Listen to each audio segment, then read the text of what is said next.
There are many other... This is right, Arab.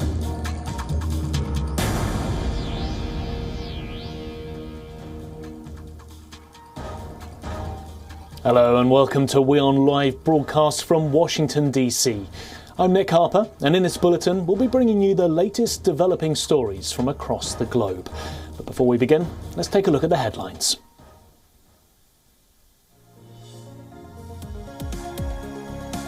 Amrullah Saleh's elder brother killed by the Taliban, according to local sources in Panjshir.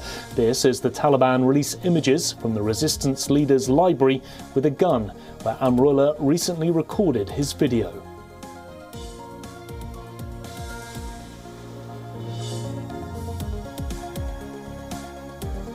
The first civilian flight from Afghanistan since the evacuation arrives in Qatar.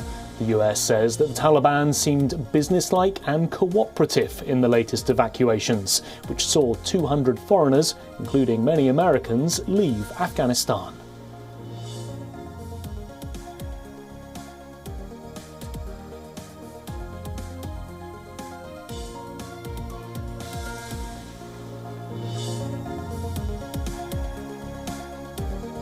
India voices concern over the terror threat from Afghanistan at the United Nations. The Indian envoy underlines the need to ensure that the Afghan territory should not be used to threaten or attack any country, shelter or train terrorists, plan or finance terrorist acts.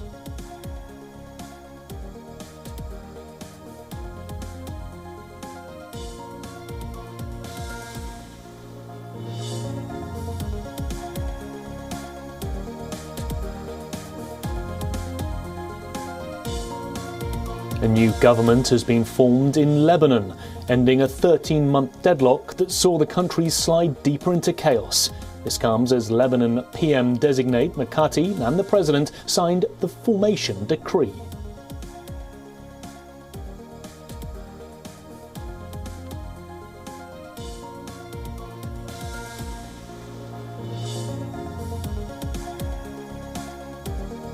Moscow announces the completion of the Nord Stream 2 gas pipeline, with critics saying that it'll increase Europe's dependence on Russian gas and bypasses a key EU ally, Ukraine.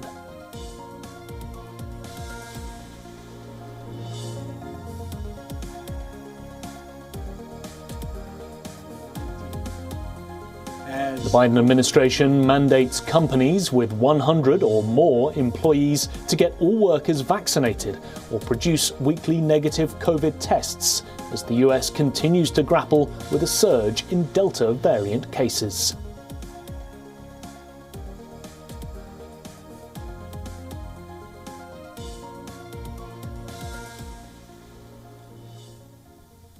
Amid speculations about the future of Afghan foreign policies under Taliban rule, the United States has now said that it will work with the hardline Islamist group if they bring stability to the region and uphold their commitments. During a UN Security Council meeting, US Deputy Ambassador Jeffrey De Laurentiis said that the Taliban needs to earn legitimacy and support in order to get recognition. De Laurentiis further said the standards the international community has set are clear and includes facilitating safe passage for Afghans and foreign nationals. Meanwhile, White House Press Secretary Jen Psaki praised the Taliban on Thursday by calling them businesslike and cooperative. During a media briefing, Psaki said the Taliban was cooperative in facilitating the latest evacuation of US nationals from Kabul. Can you explain a little bit more about why the White House in a statement is calling the Taliban businesslike and professional?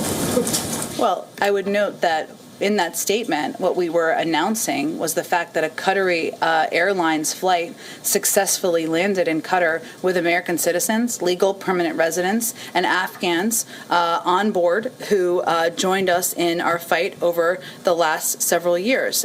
We wanted to note that the Taliban was cooperative in facilitating the departure of these American citizens and legal permanent residents. Some 200 foreigners, including Americans, landed in the Qatari capital of Doha on Thursday after leaving Afghanistan's capital, Kabul, on a commercial flight.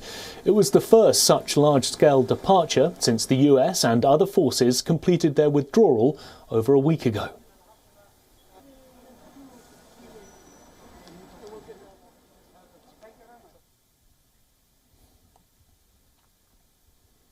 Well, it's now been 26 days since the Taliban captured Afghanistan, but despite concerns over the new Taliban government and growing atrocities against women, the United Nations has urged the world to provide financial assistance to Afghanistan.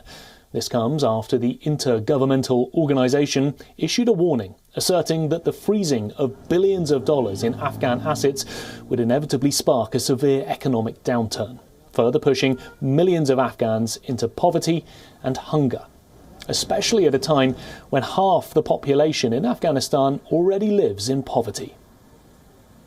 The understandable purpose is to deny these funds to the de facto Taliban administration. The inevitable effect, however, will be a severe economic downturn that could throw many more millions into poverty and hunger, may generate a massive wave of refugees from Afghanistan, and indeed set Afghanistan back for generations. The United Nations further said that a way needed to be found to provide aid to the war-torn country before it plunges into a total breakdown of social and economic order. A modus vivendi must be found, and quickly, that allows money to flow to Afghanistan to prevent a total breakdown of the economy and social order. Nearly $10 billion in assets belonging to the Afghan central bank are currently frozen. This has further increased the ongoing crisis in the country, which spans from the collapse in currency to the sharp rise in prices for things like food and fuel. According to the global body, food supplies for the Afghan people will run out by the end of September if immediate action is not taken. Meanwhile, the United Nations also warned that their Afghan staff were increasingly being subjected to harassment and intimidation by the Taliban regime. We are, however, increasingly worried by the growing number of incidents of harassment and intimidation against our national staff. We will continue to do everything possible to support our staff and keep them from harm's way. The UN cannot conduct its work that is so essential to the Afghan people, if its personnel are subjected to intimidation, fear for their lives, and cannot move freely. However, despite the Taliban's blatant atrocities against women and its continual violation of humanitarian norms, the United Nations has decided to extend a helping hand to Afghanistan. It's headed towards an economic collapse. Well, WION correspondent Susan Tarani is joining us live from New York for more on this story. Susan, the White House is saying that the Taliban is businesslike and that it's cooperative when it comes to these evacuations of Americans. Is this a softening of tone, do you think, from the Biden administration?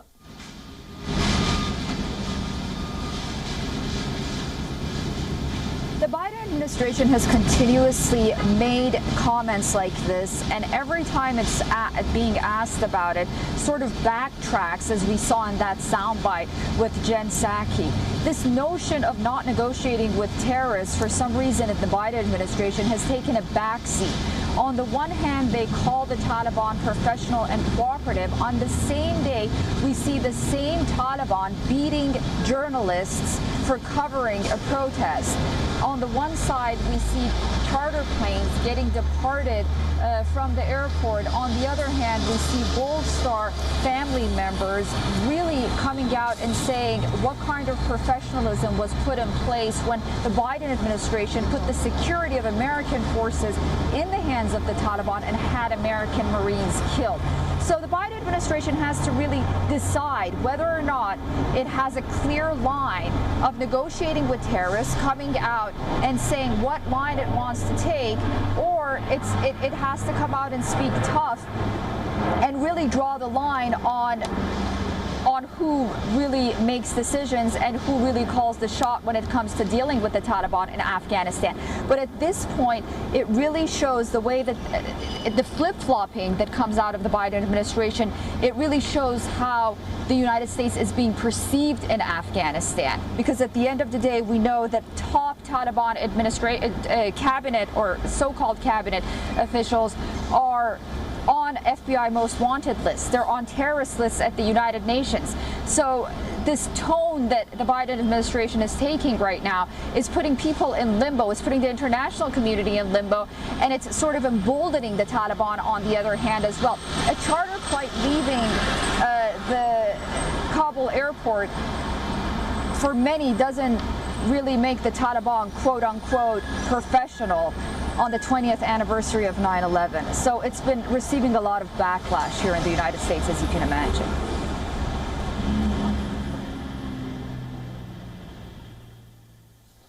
And Susan, given the looming economic crisis that we're currently seeing in Afghanistan, do you think that we could see a defreezing of some of these Afghan assets?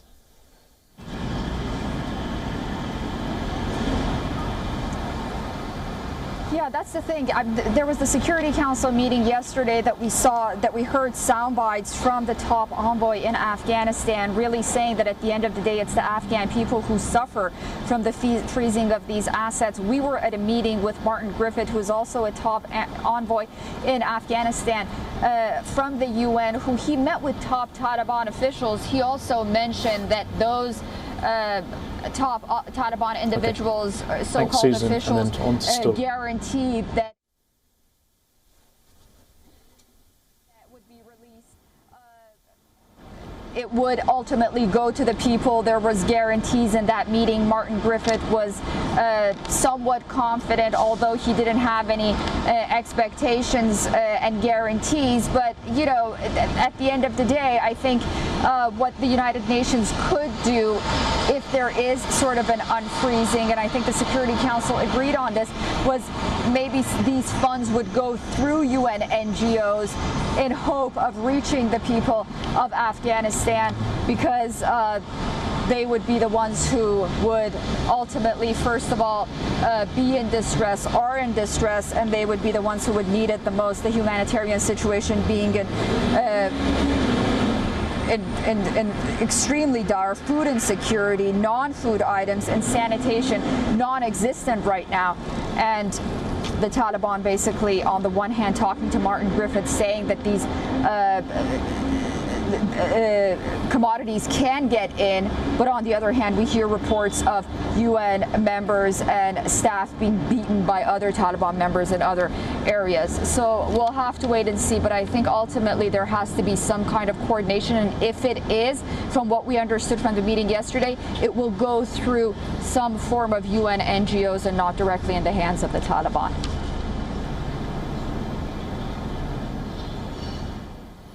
Thank you, Susan. That was Susan Turani reporting live for us from New York. Well, next this morning, US President Joe Biden has spoken by phone with his Chinese counterpart Xi Jinping for the first time in 7 months. In the 90-minute call, Biden warned against misunderstandings that could lead to confrontations between Washington and Beijing. This was the second interaction between the two leaders since Joe Biden took office in January this year. Our next report brings you all the details. US President Joe Biden spoke with Chinese leader Xi Jinping on the phone for about 90 minutes on Thursday. It's only the second time the two leaders have spoken since Biden took office in January. Both agreed for the need to avoid letting competition between the world's two largest economies veer into conflict. A senior US official said the conversation focused on economic issues, climate change, and COVID-19. A White House statement described the discussion as broad and strategic. Chinese state media, for its part, said it was candid and in-depth, adding that President Xi said US policy on China imposed great difficulties on relations between the two. Ties between Washington and Beijing have been at their lowest point in decades.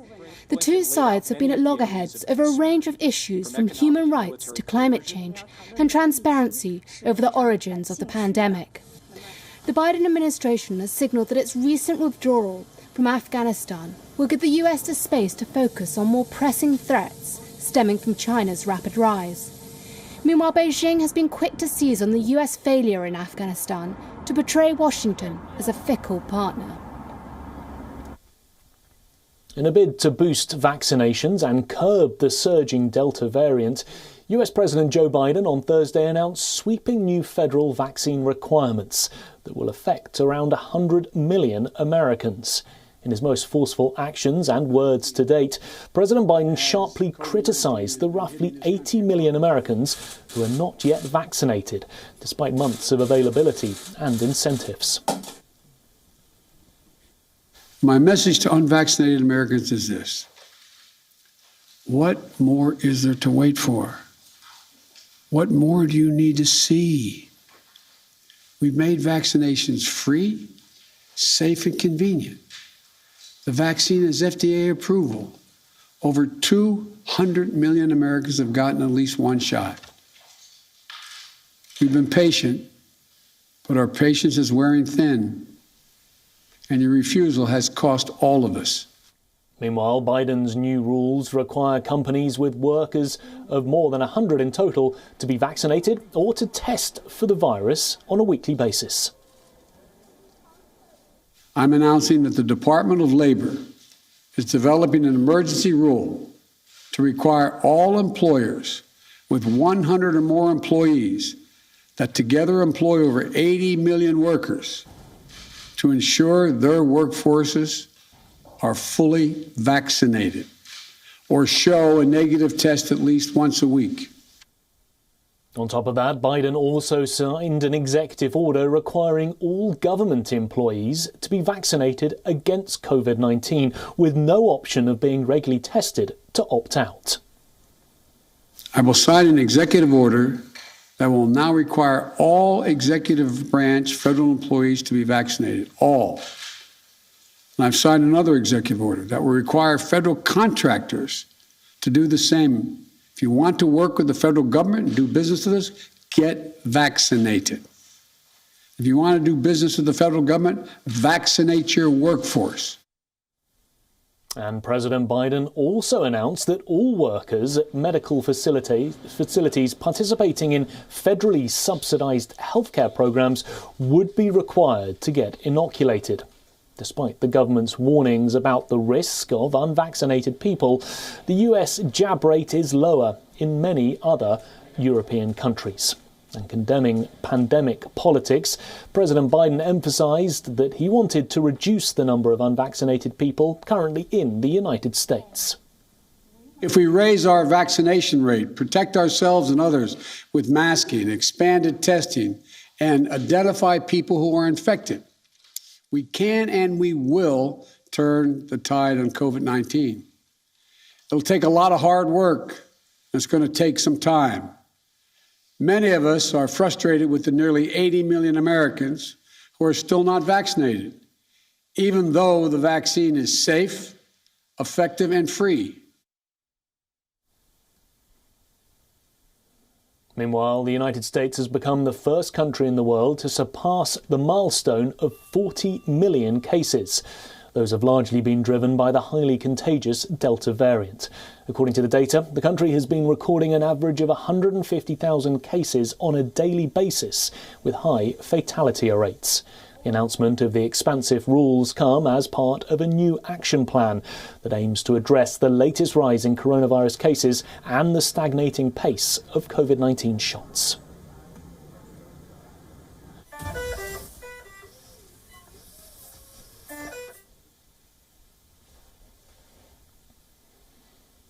The US Justice Department has filed a lawsuit against the state of Texas over a newly enacted, controversial abortion law. It bans abortions before 6 weeks before many women even know that they're pregnant.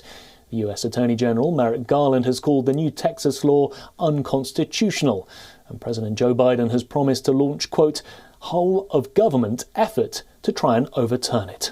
More details now in our next report. Abortion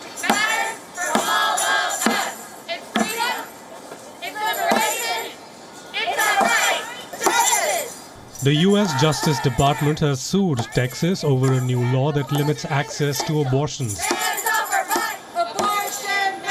It argues that the law is in open defiance of the Constitution.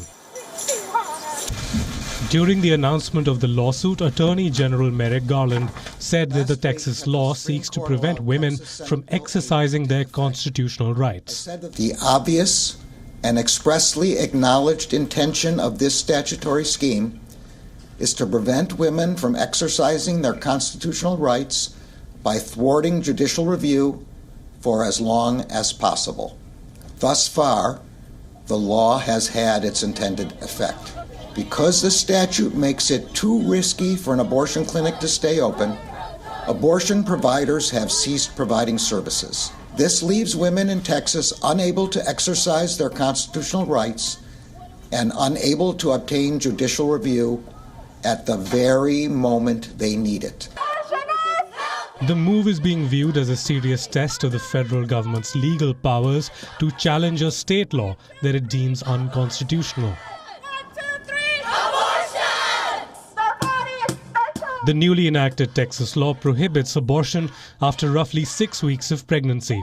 It makes no exceptions in cases of rape or incest. It also allows individuals rather than authorities to bring in private litigation against clinics if they help a woman get an abortion after the 6-week period. Millions of children lose their right to life every year because of abortion. Across the border, Mexico's top court has ruled another state abortion law as completely unconstitutional. So far, abortion has been legalized in 4 states, including Mexico City and Veracruz. The other 28 states penalize abortion with some exceptions.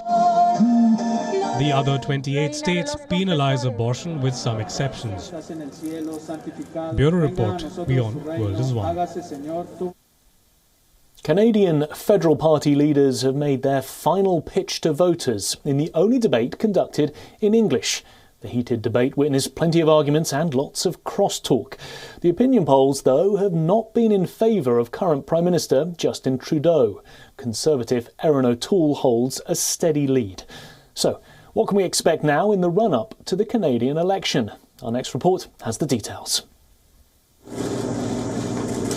Canada goes to polls in 10 days. The candidates made a final pitch to the voters. The nationally televised primetime debate was Trudeau's final opportunity to sway voters. Polls show that Trudeau faces a possible election defeat.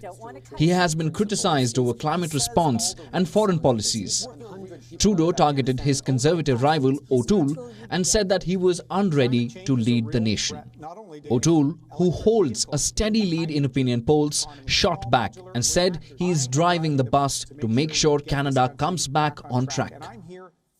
The problem with Mr. O'Toole and his principles is he says all the right-sounding things, and he's working on reassuring everyone that he's right there as a strong leader. But he can't convince his candidates to get vaccinated. He can't convince his MPs. I am driving the bus to make sure we get this country back on track, and I'm here to defend the rights of all Canadians, women, members of the LGBTQ community, Indigenous Canadians. I want to make sure we all secure a future together. We've been working with the Qatari. The leadership debate was the only one of the 3 to be held in English. 2/3 of Canada's 38 million people speak English. The heated debate witnessed leaders arguing and talking over each other in a final attempt to make their case. Climate change, Afghanistan, COVID-19 and Indigenous reconciliation are some of the issues that dominate the election this time around. Bureau Report, WION World is One. Well, that's all the time we have on this edition of WION Live Broadcast from Washington, D.C. This is Nick Harper signing off, and for more news and updates, keep watching WION World is One.